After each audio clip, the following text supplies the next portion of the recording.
Hi. Hey, Herb, how's it going?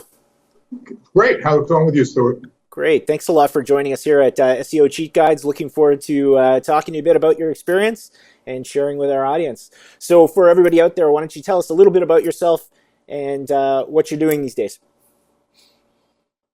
Okay, well, I've been married for 40 years, more than most people I'm sure that are watching have been alive. And I never had a job. I'm an entrepreneur. I opened up my first business when I was 23. And I've just found ways, I know how to make it, run a business and make money with it. That's all I've ever done. Perfect. So, yeah. So, what I'm doing these days is mostly promoting a business I have, Visible PPC. And but I'm really not 100% trying to sell PPC. I use that because I find it easier for people. I find it easy to get traffic for pay-per-click than for SEO because there's much less competition for those keywords. Interesting. So then once they call me and they ask me what they do, first I try to pre-qualify them quickly, and then I start leading them away from pay-per-click. I ask them what they're doing now, how it's working. I ask them if they feel that they have a predictable system for growth. And then we start going towards the website, the SEO, the pay-per-click, magazines, everything. I like to control the whole marketing system for them. So, you do all marketing, even though your initial push is in PPC.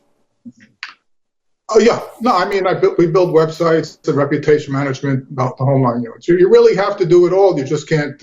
It has to be coordinated, depending on the size of the business. I mean, if it's just an AC repair guy, he might want some calls, then he might not need that. But for attorneys, doctors that have a vision for long-term growth, that's really what I find works best. Perfect. So, how did you get started in this? Well, the last business I had was a chain of fast food places and food courts. Okay. And some of my employees were telling me about people they knew that were making, I don't know, $15,000 to $25,000. It was either a month or a week, something crazy, it seemed at the time, with a multi-level marketing thing, selling some kind of fancy berry juice. So I didn't believe them, but I went up there to a meeting. And I mean, it was nothing I could do. It was like a revival meeting, the way they were talking about this juice, how it saved their kids from all these diseases. But I said, look, I've heard all kinds of stories, and I went and I looked at their computer in their back office, which can't be fake. And sure enough, they were making big money every month from this. So I'm saying to myself, if these guys can do it, I didn't think that I didn't think much of who they were. I said, if they can make that kind of money, I know I can. So I tried the same thing they were doing, but I couldn't do anything with it. And I tried different multi-level marketing products.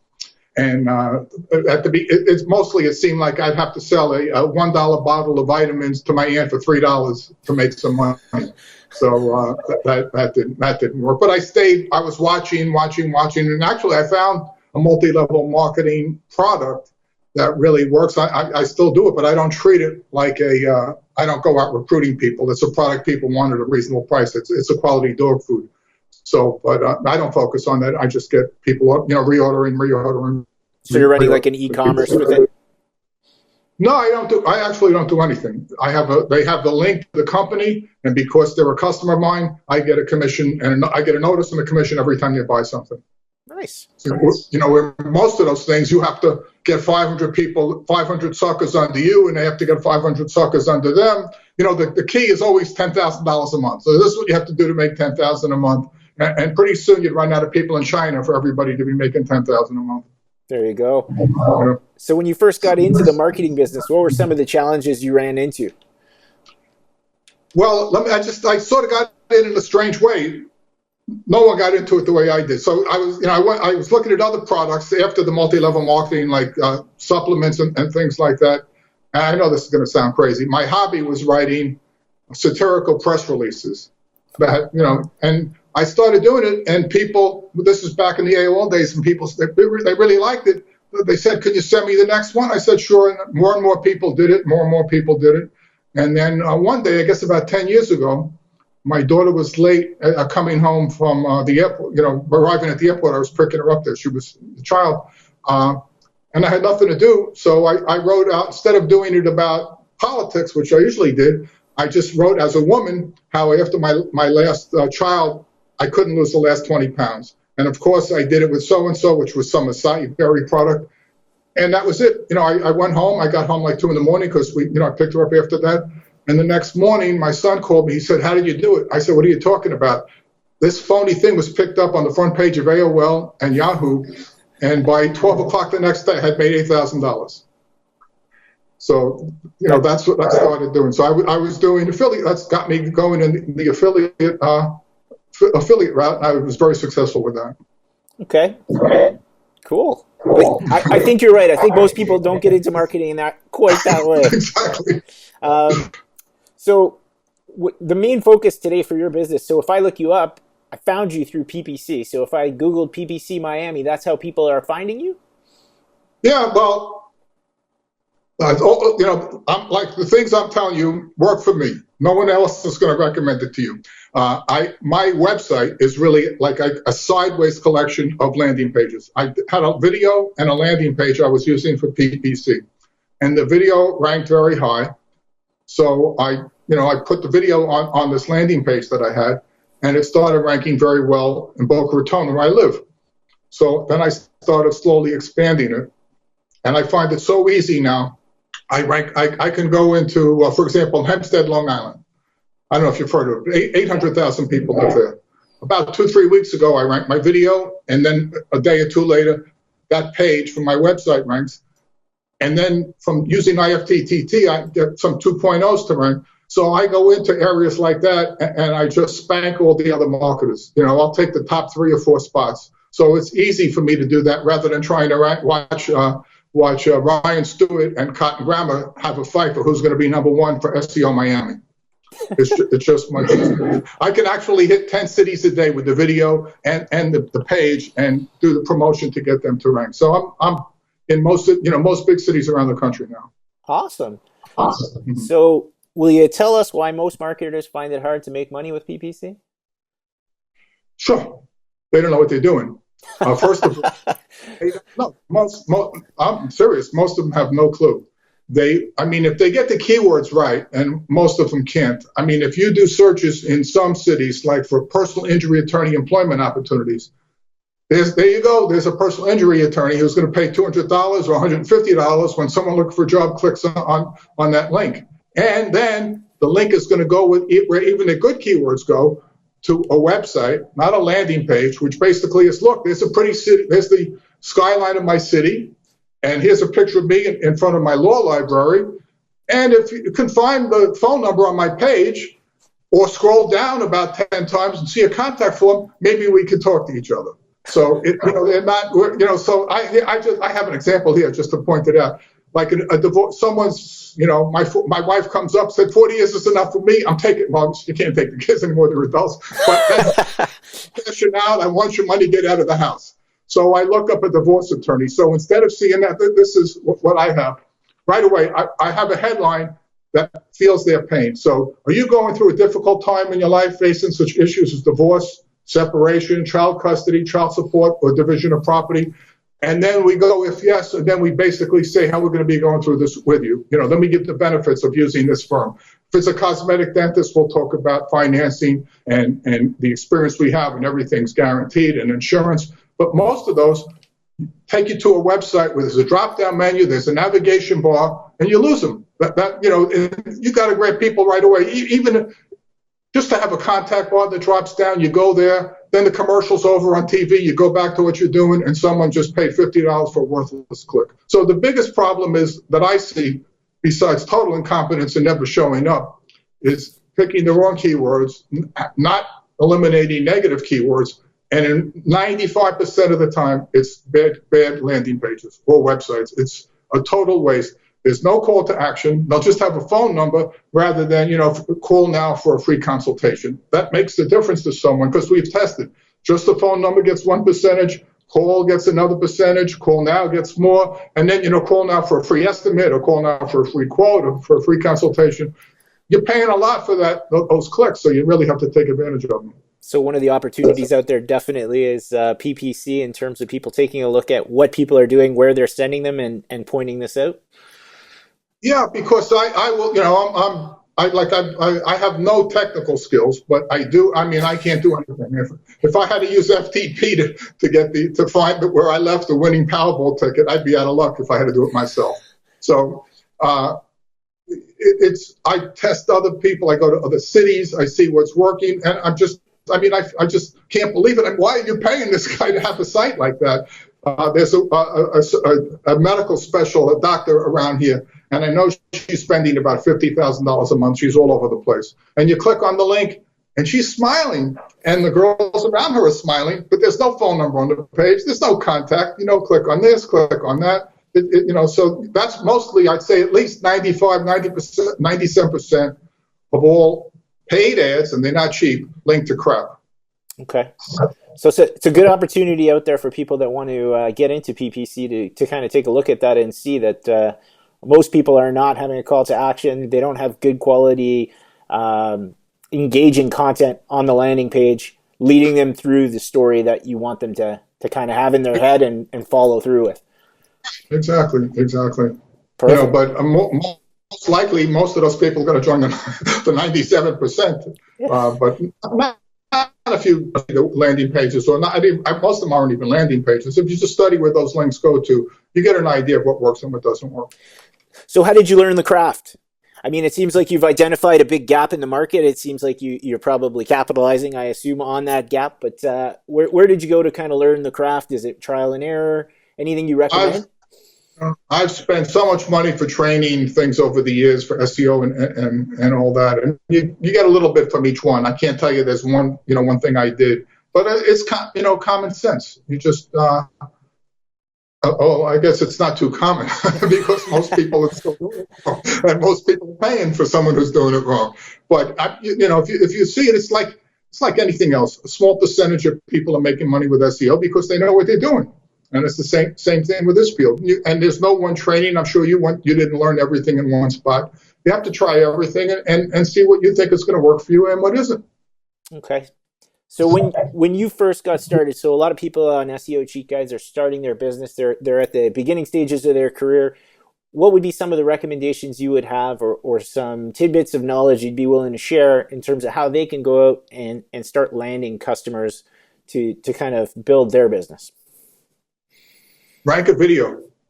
That's the easiest thing to do. Just learn how to rank a video, learn how to get the right description, learn how to get the right tags, and rank a video. Then you can show someone, look, here I am, I can rank a video. I mean, you can rank it, you're dealing with people that have no idea what's going on. So you could rank for, like underwater basket weaving in the Mississippi River. You're going to rank on top right away. And you could just show someone, look, I'm on top. Like I use a thumbnail with my picture on it, so they can't say it's not mine. Right. So I can do this for you. I can do that for you. So that's how I would start. Plus, you have to learn general SEO. You don't want to take money from people if you don't know what you're doing. But that's the first step. Learn how to rank a video and just go from there. Build up upon that knowledge. Okay. In terms of outreach, a lot of people struggle in terms of contacting customers. So you rank the video, you got your thumbnail, you're showing up, Miami PPC, there you are. How do you get people to know about it? What's your outreach kind of program that you follow?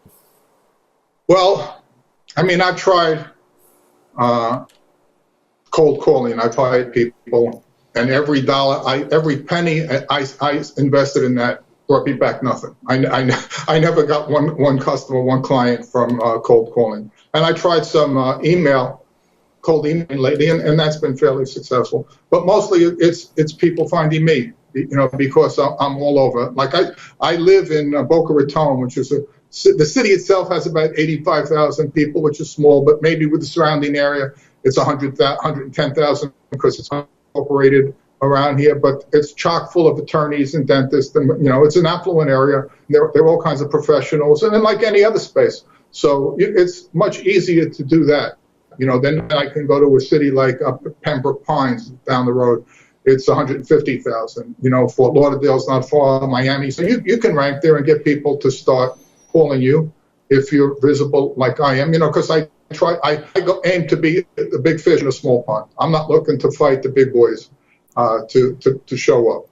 So, like I'll rank for something where it says 10 10 searches a month, but that's for one keyword, and I'll put, and that's another thing. I always try to rank for a large variety of keywords, a lot of related keywords. So for me, if I can get 10 keywords that have 100 searches a month, that's 1,200 a year. A conversion to me is worth $20,000. So that and I could do that, in 15 minutes, and with a guy I'm paying a few dollars an hour for.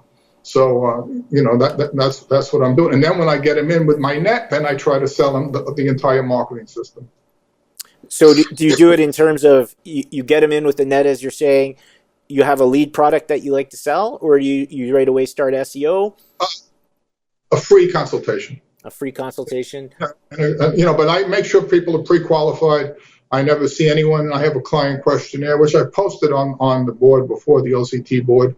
That's very comprehensive, because I'll tell someone right up front, I don't think I can help you, or I don't think you can spend the money. I mean, I met with someone last night. He's water damage in this area. It's crazy prices. It was $187 for water damage restoration, and he's talking about a budget of about $3,000. So I'm not going to mess with somebody like that. That's on the pay-per-click, and that's all he wanted was pay-per-click, even though he has a website that has no schema, has no silo structure, doesn't show up any place. And when you click on it, what you're looking at the contact form, which blocks out the rest of the page. I said, why would they contact you? They don't know who you are. They don't know anything about you. They're just there, and it blocked out the whole thing. So he's not right for me. I'm not looking for people like that. So when your minimum spend, when you said $20,000 a year, so your $1,000 to $1,500 a month would be your minimum kind of client that you'd be looking for? Well, it depends on the client, because if I think that it's someone who's, first of all, with pay-per-click, if it's just pay-per-click, if I start you with $1,000 a month, and the second month you're spending $1,000, and the third month it's $1,000, it just isn't working. Pay-per-click, once you get to a point, usually after 3 or 4 weeks, you could say, look, for every dollar you spend, I'm going to get you $4, $5, $6. I said the only difference is that we're going to run the ad more often. Right. So I'm not really interested in someone who's going to spend just the same $1,000 every month, because either I'm not doing the job or they just don't get it. Gotcha. So in some cases I'll start with someone like that, and only if I believe in what they're doing. And sometimes I actually do offline things to help them, like telling the doctor that he has a bad reputation because the wait is too long. Put in comfortable seats, get a flat screen TV, and give him free coffee. And sometimes that makes a big difference. So, because of my business experience, I like to go above and beyond. I enjoy doing that. Perfect. So you mentioned you're not technical. Myself, I'm not technical either. So I think that's an advantage, although most people probably think that's a disadvantage. How did you build your team? How do you have it set up in terms of getting things done on the technical side, since that's not your forte and probably not where you're going to add the value? Well, I own the biggest bakery, the most successful bakery in Miami, and I can't bake. Then I came up to Boca Raton when I had enough living in Miami, and I opened up a fancy French bakery, which is a different type of baking, and I still wasn't a baker. So if you know what to do, you can find people that do it. I use Craigslist and Manila a lot to find people, and I tell them specifically what I'm looking for, and I give them paid test tasks. And if I see they can do it, then they're the beginning of building part of the team. And, they listen to what I say and they understand what I say. And I'm a pest to work with at the beginning, because I'll work with them. I'll be on Skype with them for like 6 hours straight. How did you do this, do this, do this? And, until they get it. And then I know I don't even, they can just give me a report at the end of the day after a couple of weeks. So when you're working with a new outsourced person, it's really about investing the time up front, you find, in order to get them to a point where you're comfortable that they can do a repetitive task for you? In many cases, I'm asking them to do things that I can't do, so I'll get them training.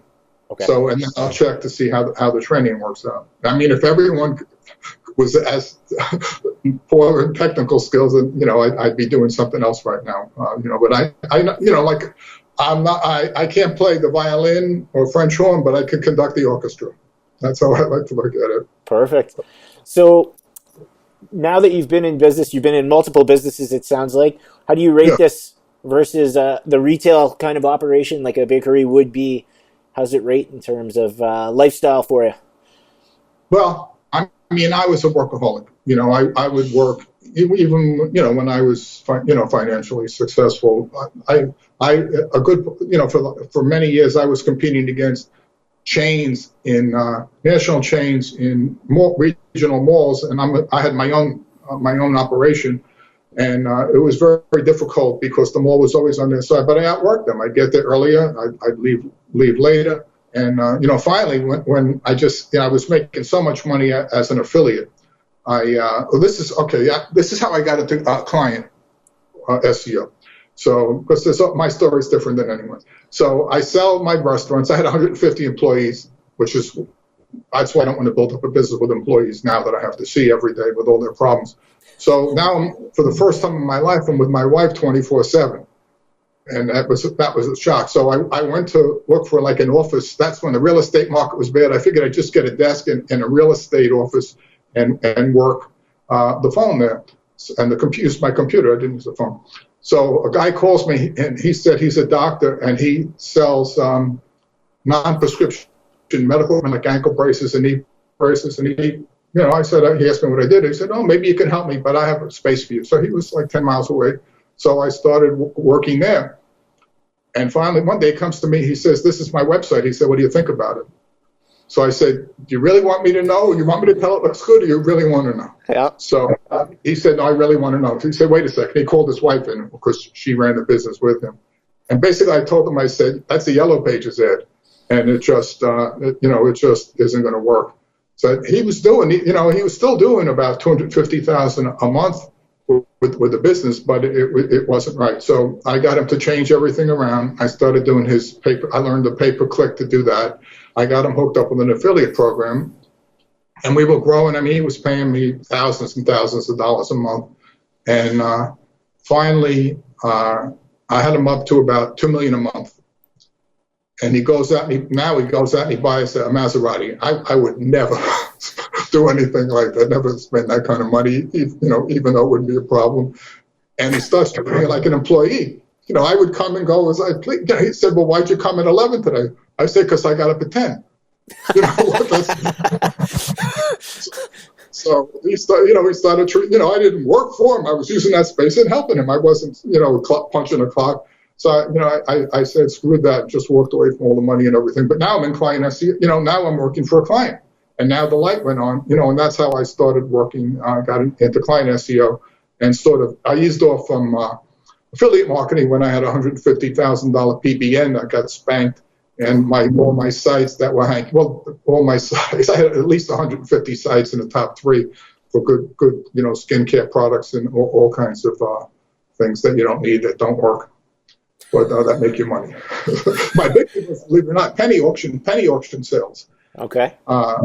Penny auction bids. I don't know if you're familiar with that, but I would say for a few years I never made less than $1,000 a day selling bids to penny auctions. Wow. You've done a lot. Yeah, I get tired of things, and I walk away from, like, my store in New York was very successful, and I went from walking to work because I couldn't pay insurance on my parents' car to having my own house and a sports car in 3 or 4 years, and I said, I don't want to live in New York anymore. It's too cold, and I just moved down to Miami because that's one thing people have to learn, how to think about growing. You're either an employee or you're an entrepreneur. And if you're not an employee, I mean, I went to school for 6 years and got the job of my dreams. It took me months to get it as an executive trainee with Bloomingdale's. And I worked exactly 3 hours. And I realized, I said, I can't do that the rest of my life. So I managed to borrow some money, and I sacrificed everything, including the relationship with a girl I really liked, like 45 miles away. And, there's nothing that isn't worth having your own business. There's nothing that isn't worth being your own boss, if you have it within you to do, if you think you can do it. If you're married and your wife has to work extra hours, concentrate on what this is. If you have SEO, do everything you can. Make calls, walk in, talk to people, get a client a month. Get one client a month, even if it's $600, $700, $800. And then after a few months, and more months, you have more money, and then you could do things better, but you're not working for someone. I mean, the last suit, a sport jacket I bought, was 1992 for my son's bar mitzvah. Nobody has ever told me what to do. So, awesome. that's, you have to just, if you feel you can do it, you got to do it. You got to go for it. Perfect. So let's travel back in time. You've had all this experience. It sounds like you've had a pretty successful business career all along. If you could travel back, let's say 30 years to when you were a young man starting out again, obviously one of the pieces of advice would be work for yourself. What would another two pieces of advice be that you would give to a younger version of yourself? Very simple. Work harder and work smarter than everyone else. You just have to be a little bit better than the guy above you, the guy ranking above you. You have to be able to, explain what you do better than he did, because every new client that I get, it's not as if they were looking, well, they actually, but, they get calls all the time. People are trying to do it all the time. You have to separate yourself from other people. That's why I don't say, I happen to have an SEO site, but I don't have the word SEO in it. I call it something leads. But if you say I'm an SEO, well, then they're going to say, well, how much do you charge? I said, I charge $2 a year. I get it for $1 a year. So, I try not to make myself a commodity. And, that's important. But learn. Don't play video games. I mean, if you have kids, you have to pay attention to your kids, and, you have to visit your wife often enough to have a relationship. But concentrate on learning things. Get smarter. Train. There's a lot of good free training. I don't know if I can. Tell it. Whoever you recommend. Training. I mean, that's all you need. If you go to the local client takeover board, between the questions you'll get answered there and the training. I mean, I've seen guys in I guess the year and a half ask every kind of question about everything, and now I read how well they're doing. That they're into 3-packs and they're making a lot of money, and they might not. Most of you know more than I do about using a computer. I don't know. I can't put up a WordPress site. I can't modify anything. But I know, so find what you're good at and concentrate on that. So maybe if you can do that and not sell, then get with somebody that can sell. But there's so many opportunities if you're smart enough to do it and you work harder. Perfect. So now that we're coming to the end, is there anything I didn't ask you that I should have asked you, or that you'd like to share with our audience? I mean, I probably not. I just, look at what other people are doing. That's another thing. See what ranks in other places. See what works. If you can do the analytics, which I can't because I don't do that part of it. But see what works, what their websites look like. Most of you can do this stuff with Moz and all that, and see what they're doing and try to do it better. That's all it takes. You just have to be a little bit better than the person who's ranking ahead of you. Run a little bit quicker. Was that tie your shoes when you're sitting next to somebody when there's a bear behind you and the guy says, "You're not going to outrun the bear. I don't need to outrun the bear. I just need to outrun you." Exactly. Yeah, I love that joke. Perfect. Well, I really appreciate your time today. Thanks a lot for joining and sharing your experience with our group, and I'm sure I'll be talking to you soon. Okay, Stuart. Nice talking to you. All right. Have a good afternoon. Bye. Bye.